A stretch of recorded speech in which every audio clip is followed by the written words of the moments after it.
This is Greg Powers with Dave Campbell's Texas Football, and I'm out here with Nathan Adejokun. I get it right? Yes, sir. Nathan Adejokun out here at Melissa High School.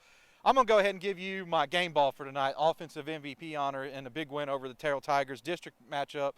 You actually played them twice last year, played them in the playoffs as well. Yes, sir. Just kind of talk about your success out there in the first half. I don't know if you know your numbers yet, but I know your first half numbers. He went for 13, 165, and 3 touchdowns in the first half, so it was a very productive first half. And you got some guys out there making some big holes for you. You know, I owe it all to my own line. They really do a lot of this stuff for me, and we've worked our tails off all off season.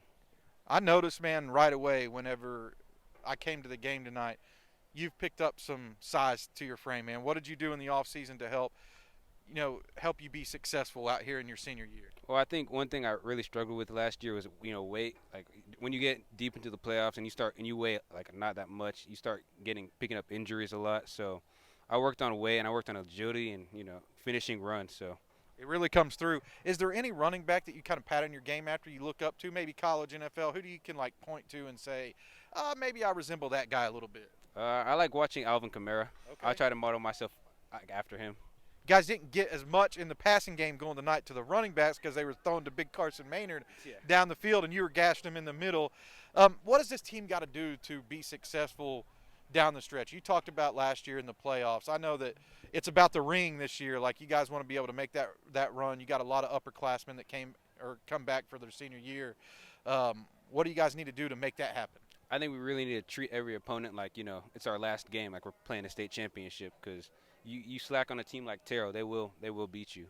A couple offers on the table. Why don't you go ahead and say who they are and what it means to you to have an opportunity to play at the next level?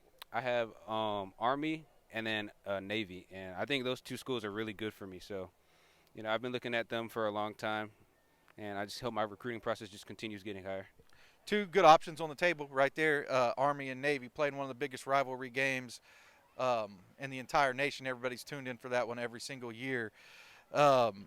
What do you feel like could maybe separate one from the other? What do you really feel like you're looking for? Maybe opportunity playing time? Playing time, mostly my academics. I want to see what school really takes my credits because I'm taking a lot of dual credit classes. So Gotcha. Just whenever that comes into play. There's a game I have circled on my calendar for Melissa this year. It's week 11. It's the Lovejoy game. How often do y'all kind of talk about that? And is that a game that's fun for the community here because y'all are so close? You know what I mean?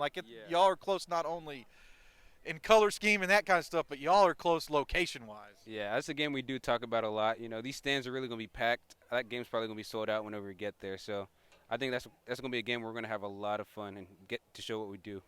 That's Nathan Adejokun out here. If you're watching this interview, you need to go ahead and give this man an offer. He's the truth. Keep an eye on his rise this year. Thanks for the time, man, and good luck with the rest of your senior year. Yes, sir. Thank you.